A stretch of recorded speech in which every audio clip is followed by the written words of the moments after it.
من حدیث ابی نضرة بن سعید الخدری رضی اللہ تعالی عنہ قال قال رسول اللہ ان الدنیا حلوة خضرة وان اللہ مستخلفکم فیہا فناظر ماذا تعملون فاتقوا الدنیا واتقوا النساء فإن أول فتنة بني إسرائيل كان في النساء۔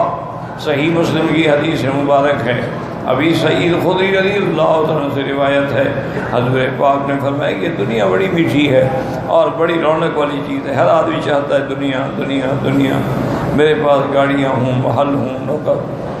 اور فرمایا اللہ تبارک و تعالی نے اس لیے تمہیں دنیا میں بھیجا ہو، دیکھتے ہیں کہ تم کیسے عمل کرتے ہو۔ اور اس کے بعد فرمایا فاتقوا الدنیا، اس دنیا کے فتنے سے بچو، اور فاتقوا النساء، اور عورتوں کے فتنے سے بچو۔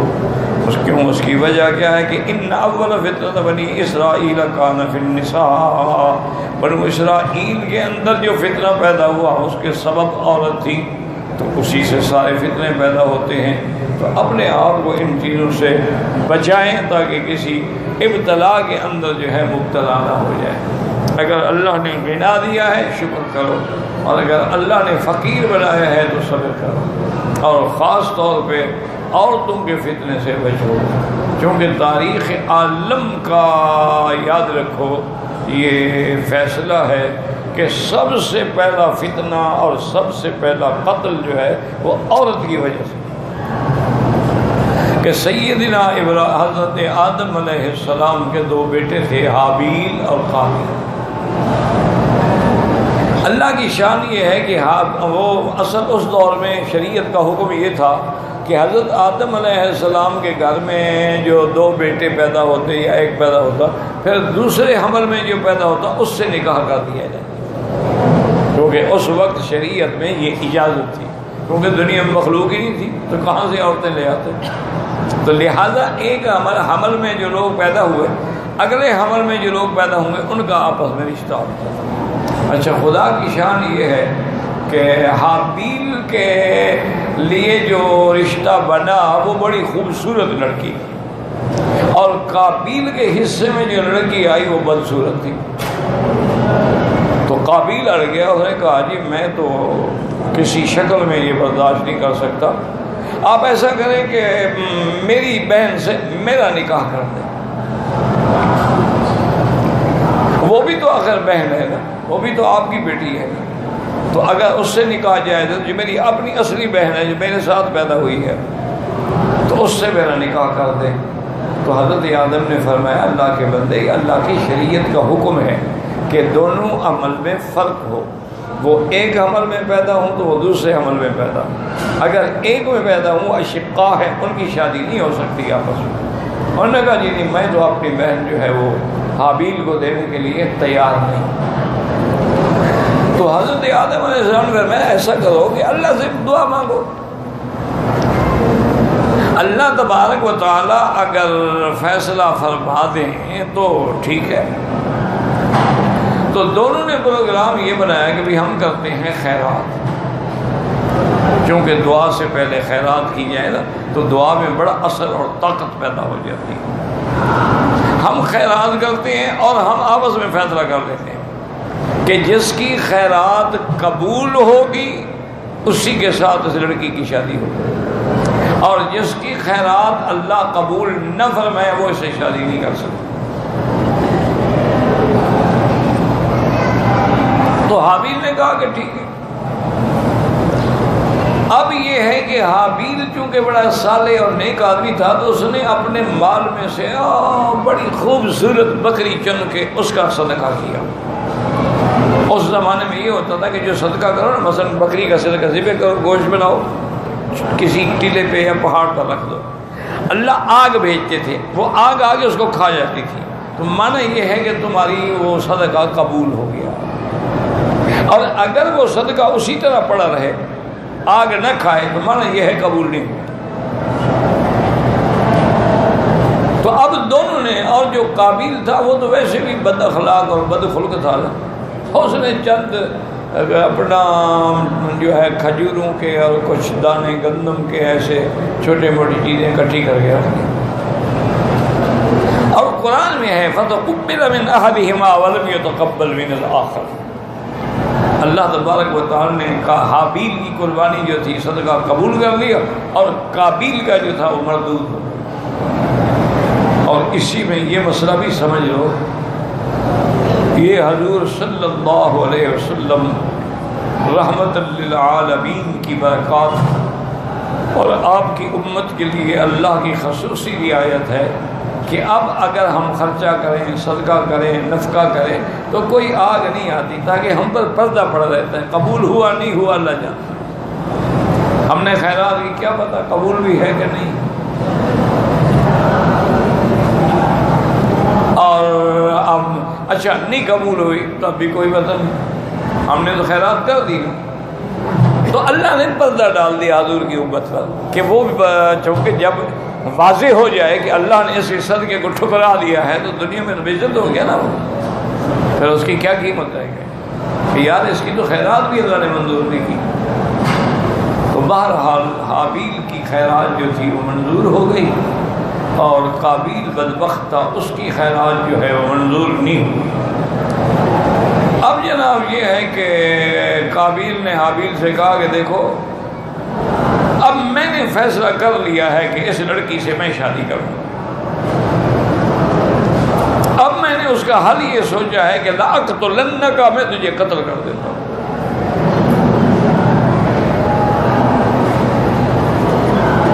تو حابیل نے کہا کہ اچھا بھائی لئن بسطت الی یدک لتقتلنی ما انا بباسط یدی الیک لأقتلک انی اخاف اللہ رب العالمین. حابیل نے کہا دیکھو بات سن، تم اگر مجھے قتل کرنا چاہو گے نا میں کوئی جواب بھی نہیں دوں گا، میں تمہیں قتل کرنے کو دفع بھی نہیں کروں گا. کر دو، کیونکہ میں بھی تمہیں قتل کا ارادہ کروں پھر تم دونوں مجرم ہو گئے نا. جب دو لڑتے ہیں ایک تو مارا جاتا ہے، لیکن میں تمہاری طرف ہاتھ بھی نہیں بڑھاؤں. ما انا بباسط یدی الیک لأقتلک کیونکہ انی اخاف اللہ رب العالمین، میں اپنے رب سے ڈرنے والا ہوں.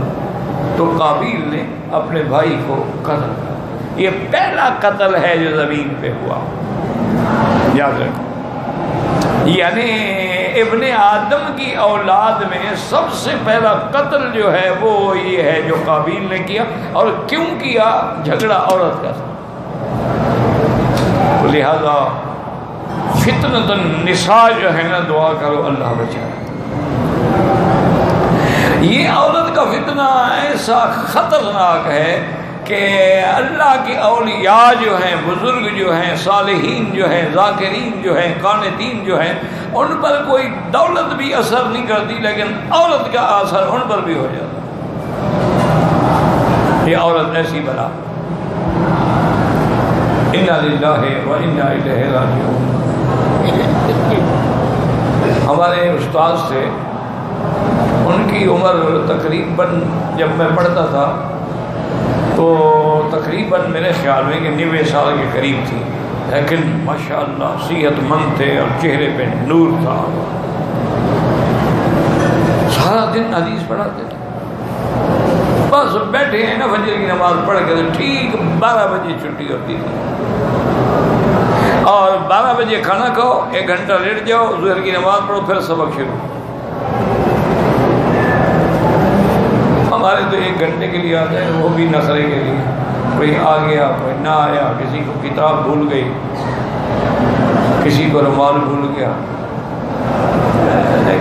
بس چلو شکر ہے، پتہ نہیں ان کے بعد والے کیسے ہوں گے.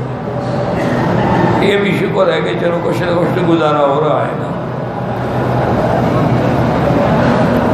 تو اب جناب یہ ہے کہ وہ لوگوں کو تعویذ بھی دیتے تھے اور پانی بھی پڑھ دیتے تھے. لیکن ایک خادم تھا، ان کو کہا کہ جب کوئی عورت آئے نا میرے کمرے میں اس کو اکیلا نہیں بھیجا، ہر حال میں اس کے ساتھ تم نے آنا ہے. تو وہ خادم تھا نا حضرت کا، تو خادم کو تو حجت ہوتی ہے نا اپنے استاد سے.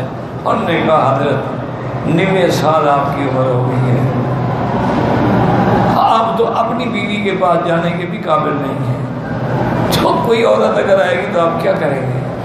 انہوں نے فرمایا اللہ کے بندے ان شیطان یحرک، شیطان شہوت پیدا کر کے حرکت دے دیتا ہے اور بڑے بڑے بزرگوں کو اسے برباد کر دیتا ہے، خبردار کوئی عورت میرے پاس اکیلے نہ آئے۔ یہ فتنۃ النساء۔ اسی طرح ایک بہت بڑے عالم نے لکھا ہے کہ شیطان کا بھی فتنہ ہے اور عورت کا بھی فتنہ ہے۔ تو قرآن یہ کہتا ہے کہ ان کیدکن عظیم۔ یوسف علیہ السلام کے بارے میں جب اس کی بیوی نے ساری گیم کھیلی نا جی، کہ دروازے بند اور یوسف علیہ السلام بیچارے اکیلے اندر قید کھڑے ہوئے ہیں، سب نگرانیوں کو خادماؤں کو حکم ہے کہ کوئی دروازے پر ناک بھی نہیں کر سکتا جب تک میں خود نہ نکلوں۔ تو پیغمبر تھے، اللہ پاک نے مہربانی کی، انہوں نے کہا معاذ اللہ، اللہ کی پناہ، میں گناہ کروں؟ کیا کہہ رہی ہے؟ حضرت یوسف علیہ السلام دوڑے، دروازے اللہ کی شان سے کھلتے گئے، یہ معجزہ تھا حضرت یوسف علیہ السلام کا۔ اب جناب وہ پیچھے بھاگ رہی ہے اور پکڑ رہی ہے، کھینچ رہی ہے، کیا کر رہے ہو؟ حضرت نے دیکھا ہی نہیں مڑ کے، اور جب وہاں دروازے مین گیٹ تک پیچھے دوڑتی آئی، الفیا سیدہا لدی الباب، خامد آ گیا سامنے۔ اب ایک منٹ میں دیکھو کیسے گرگٹ کی طرح بدل گئی۔ قال ما جزاء من اراد باهلك سوءا الا ان يسجن او عذاب علیم، کہ عزیز اس بندے کی کیا سزا ہے جو تیری بیوی پر ہاتھ ڈالے، اس کی عزت سے کھیلنا چاہے، اس کو جیل میں ڈال دو یا عذاب دردناک دو کہ اسے مجھ پہ ہاتھ ڈالا۔ پہلے عشق کا یہ عالم ہے کہ بھاگ رہی ہے، اب جب خاوند سامنے آ گیا تو اب وہ مجرم بن گیا۔ یہی ہوتا ہے عشق میں، لڑکیاں نکل جاتی ہیں، جب پکڑی جاتی ہیں جناب اور 2-3 چھتر لگتے ہیں تو پھر کہتے ہیں نہیں کوئی عشق مشق نہیں، مجھے تو زبردستی لے گیا تھا۔ یہ آج بھی یہی ہو، ایک منٹ نہیں لگاتی انکار سے۔ میں کہا یہ تو میں نے اس کو کبھی دیکھا نہیں، کیسا عشق ہے، وہ زبردستی لے گیا تھا۔ تو بہرحال تو حضرت نے جب تحقیق کی تو مجرم بیوی نکلی، تو انہوں نے اس وقت کہا کہ ان کیدکن عظیم، کہ تم عورتوں کا جو مکر ہے نا وہ بہت بڑی بلا ہے۔ یوسف اعرض عن ھذا، یوسف جو چھوڑو اس کو، دیکھو اس مسئلے سے بھی منہ پھیر دو، اور اس سے فرمایا کہ واستغفری لذنبک، اپنے گناہ کی معافی مانگو، انک کنت من الخاطئین، تم مجرم ہو، یوسف علیہ السلام مجرم نہیں۔ تو اس لیے علماء نے فرمایا کہ عورت کا مکر عظیم، بہت بڑا، ان کید شیطان کان ضعیفا، شیطان کا مکر کمزور ہے، تو عورت کا مکر تو شیطان سے بھی بڑھ کر ہے۔ ایک بزرگ نے بڑی اچھی تعبیر کی، میں نے کہا حضرت یہ کیسے؟ انہوں نے فرمایا دیکھو اگر شیطان اعوذ باللہ من الشیطان الرجیم پڑھو تو بھاگ جائے گا کہ نہیں؟ بھاگ جائے گا۔ انہوں نے کہا جب تم اللہ اکبر کہو گے بھاگ جائے گا؟ بھاگ جائے گا۔ لا حول ولا قوت الا باللہ العلی العظیم پڑھو تو شیطان ہٹ جائے گا کہ نہیں؟ کہ ذکر اللہ خلصا، جب ذکر اللہ کرو تو شیطان بھاگ جاتا ہے، اور جب ذکر چھوڑ دو تو پھر دل پہ آگے بیٹھ جاتا ہے۔ انہوں نے کہا یہ بات ٹھیک ہے ٹھیک۔ انہوں نے کہا عورت کے لیے تم 100 دفعہ اعوذ باللہ پڑھو، وہ نہیں بھاگتی۔ وہ گلے میں پڑی ہوئی بلا جو ہے نا، لاکھ لاحول پڑھتے رہو تو شیطان سے زیادہ قوی ہوئی۔ شیطان تو کمزور ہوا، ڈر کے بھاگ گیا۔ یہ ایسی بلا ہے کہ نہیں بھاگتی۔ تو اس لیے حضور نے فرمایا کہ اتقوا فتنۃ النساء، خبردار عورتوں کے فتنے سے بچنا، کہ سب سے پہلا قتل جو عالم میں ہوا وہ عورت کی۔ بنو اسرائیل میں جو فتنہ آیا وہ عورت کا فتنہ۔ سرکار دو جہاں پر جادو کرنے والی عورتیں تھیں، لبید ابن عاصم کی بیٹیاں تھیں۔ حضور صلی اللہ علیہ وسلم کے گوشت میں زہر ملانے والی عورت تھی خیبر۔ یعنی آپ حیران ہوں گے کہ کتنے واقعات ہیں جن میں عورتوں نے بڑے بڑے علماء، بڑے بڑے صلحاء، بڑے بڑے اولیاء کو بھی نعوذ باللہ راستے سے ہٹا دیا۔ یہ ایسی خطرناک اور اس کی آنکھوں میں اللہ نے ایسا کوئی مقناطیسی اثر رکھا ہے کہ بس آنکھ ملی تو بندہ گیا۔ اسی لیے حکم ہے نا کل للمؤمنین یغضوا من ابصارہم، آنکھیں بند کر لو، نیچے کر لو، جھکا لو، کیوں اگر آنکھیں نہیں جھکاؤ گے تو پھر فتنے میں پڑ گئے، ابتدا ہو گئی۔